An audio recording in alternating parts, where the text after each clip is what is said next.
When you meet somebody, the first thing that attracts you to that person is their physical appearance, how they look, how they talk, maybe their accent, their manner of approach, and so on. Especially their beauty. Then from there you get talking, you get to meet them in person. If perhaps it's an online meeting, you get to meet them face to face, talking to them, interacting with them and all of that. The next thing that attracts you to them, that's aside physical attraction, is their mindset. The way they reason, the way they talk. And the mindset is a product of our growth so far, where we've been, our upbringing, our environment, the people we've mingled with, our histories, our backgrounds, our family lives, the society as a whole, social media, what you see, what you hear, what you watch, what you listen to. All right, the things you feed on are all a makeup of your mindset. So when you meet somebody, their physical appearance is what attracts you, right? But as you proceed to begin to associate with them, reason with them, interact with them, you are also attracted to their mindset. So somebody can be beautiful, someone can be so handsome, yet you're not attracted to their mindset, because the way they reason is quite shallow, it's quite poor. So you don't want to move further, you don't want to go further. Even if you're going to have anything to do with them, it's not going to be a form of marriage goal, a relationship and all of that. Your relationship would be limited to certain areas. All right, so when it comes to relationship and you're attracted to their beauty, but you're not attracted to their physical, to their mindset, then this is where the decision of going into a relationship with them, having a marriage goal relationship with them comes in.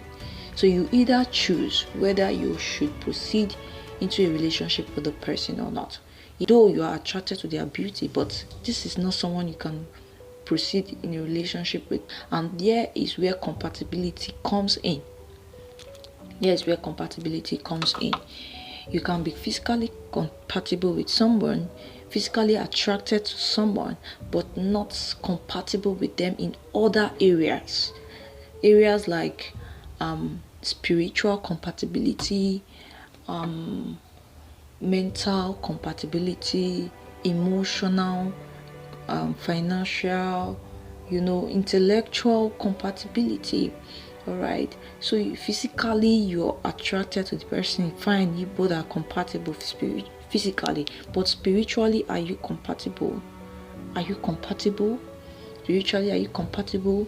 Okay, you met a guy, he's so handsome, beautiful, when a guy is too handsome, you call him beautiful. So let me use the word beautiful now. You met that guy or that lady that's so beautiful or handsome, and you're so attracted to them that you say, wow, I think I need to pursue a relationship with this person. I think I need to, have something to do with this person because I'm attracted to them. All right. But later on, you find out that you are a Christian and this person is a Muslim, or this person is a Muslim, and this person is a Christian and you are a Muslim, and you know that spiritually both of you are not compatible at all. You cannot, as a Christian, I wouldn't advise you to marry a Muslim. Yeah, the word of God says we should not be unequally yoked with an unbeliever. An unbeliever is someone who does not acknowledge Jesus as their Lord and Savior, who does not submit to the Lordship of our Lord Jesus Christ. So you are a Christian while they are a Muslim, it means that they are an unbeliever. All right, they are an unbeliever. You can be friends, you can, do other things, partner with them in business, be friends in other areas, but when it comes to making a marriage goal choice, a marriage decision, you should know that you have no business. They are not bad people.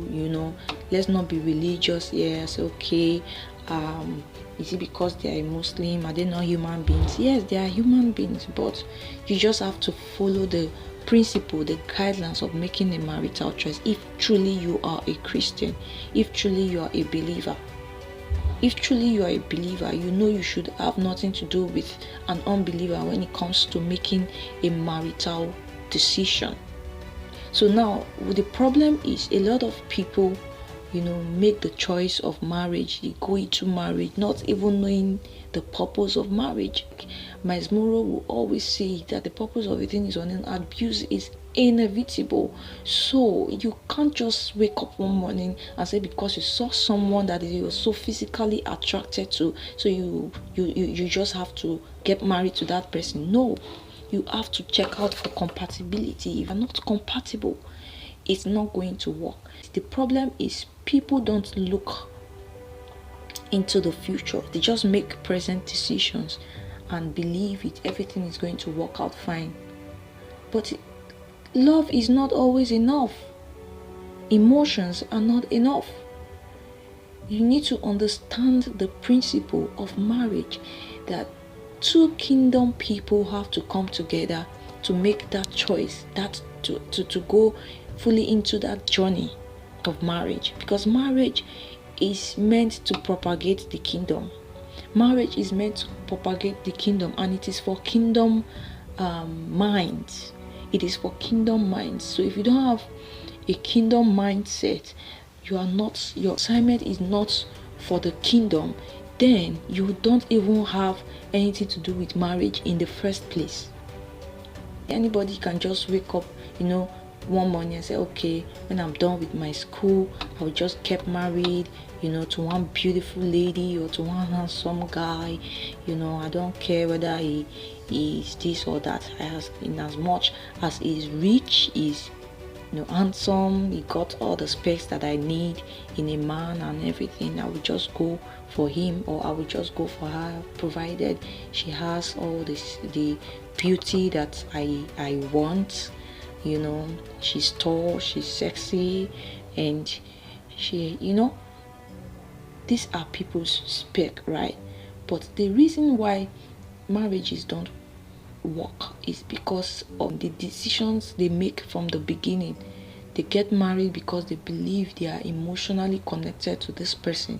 You get married because you believe this person is beautiful, because it's handsome. So you forgot that beauty fades. Beauty fades. At the long run, you would realize that beauty is not going to keep the marriage. Beauty will fade. Beauty will definitely fade away. So when beauty fades away, perhaps the reason why you got married to that person is because of their beauty. What would happen thereafter? What would happen? Will you continue to live with that person whom their beauty was what attracted you to them? Or you are also going to start looking out for other young people that are more beautiful? Because take it or leave it, the beautiful ones are not yet born. So if you say I'm looking for someone that is beautiful to get married to them, if you're saying that beauty is the only criteria for getting married to somebody, then get ready, because the beautiful ones are not yet born. You would always see someone that is more beautiful than your spouse. You would always see someone that is more handsome than your husband. As a matter of fact, beauty fades. So if beauty is the only reason why you got married to that person, beauty fades. It's the reason why there is a high rate of adultery out there, is because people get married for beauty's sake, believing that beauty is going to last forever. But no, beauty doesn't last forever. Just as when you get a new car, the latest car in town, you would always You always see a more beautiful car, a more beautiful and branded car. So if you see a new car, you always want to get it. That is how it is when you marry somebody, because of their physical appearance. So physical appearance is not enough.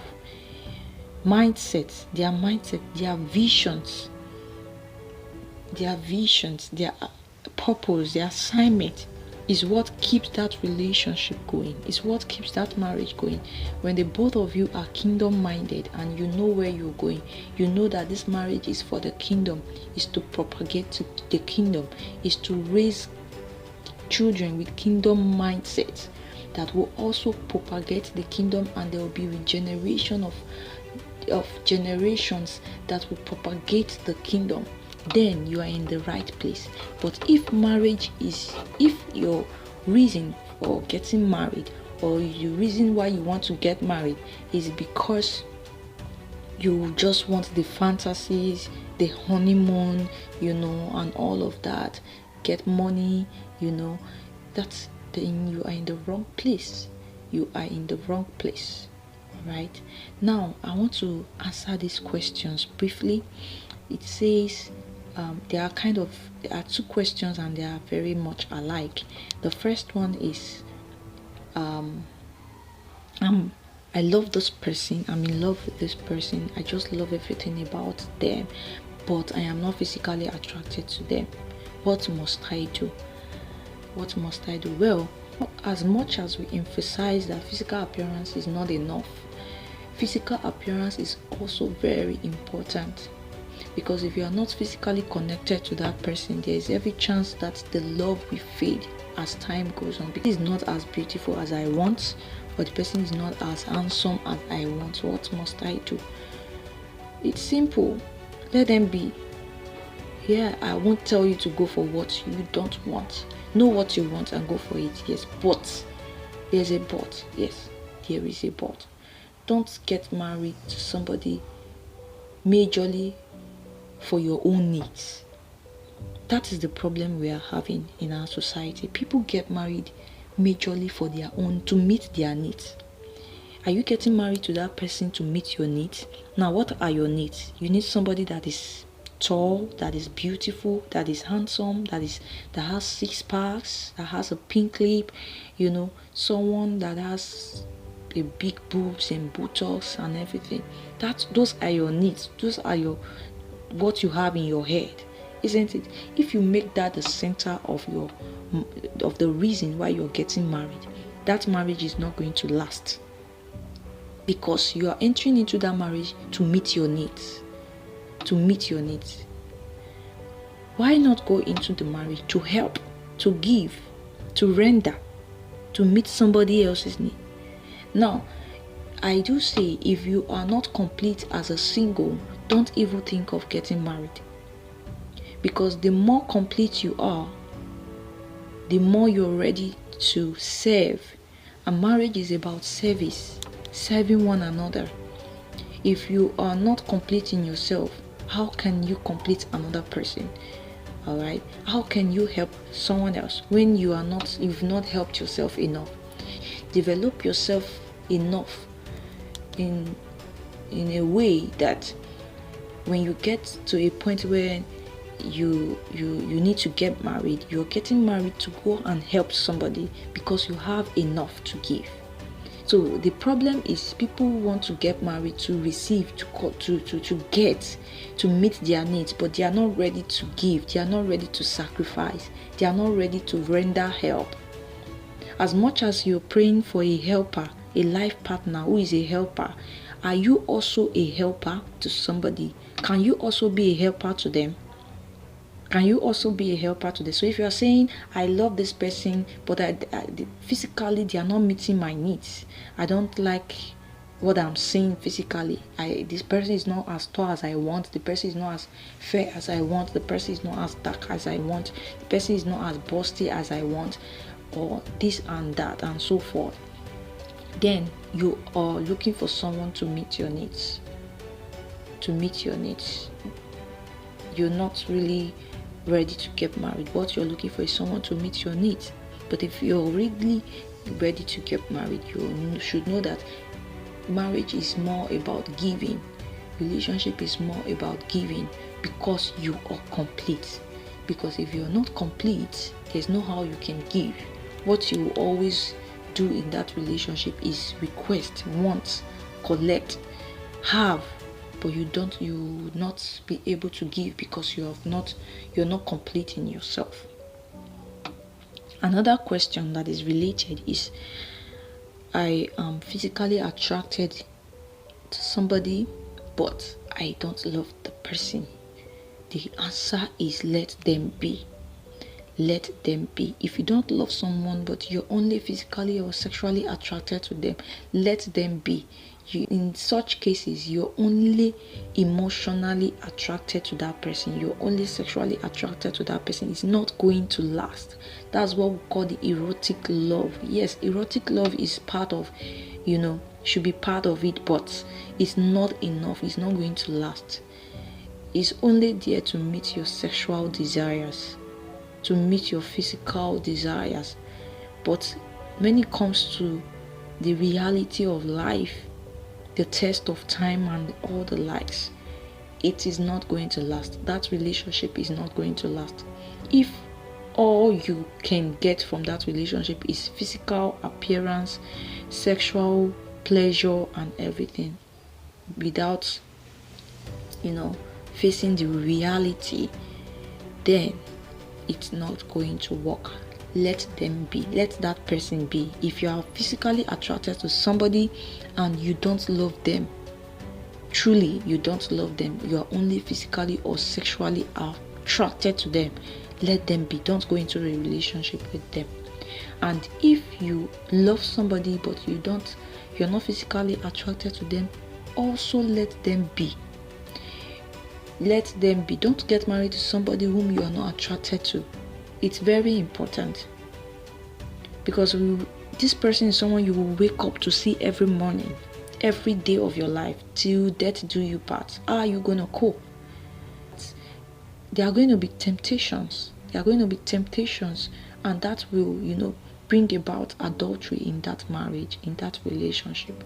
So it's better you just let them be. If you're not convinced enough, let them be. Let people be. Don't manage people. Don't try to, manage people. Don't manage people. Please don't manage people. If you know you are not compatible in every area, let them be. Don't try to change people. You don't have the right to change anybody. If you are not convinced getting married to them or being in a relationship with them, let them be. Let them be. Don't manage anyone. Don't try to manage anybody. As much as you don't want anyone to manage you, don't try to manage anyone. You don't have the right to manage anybody. Don't try to be in a relationship with somebody in order to change them to become who you want. That would be selfishness. That is selfishness. Trying to change somebody to become the person you want, not who they want to be.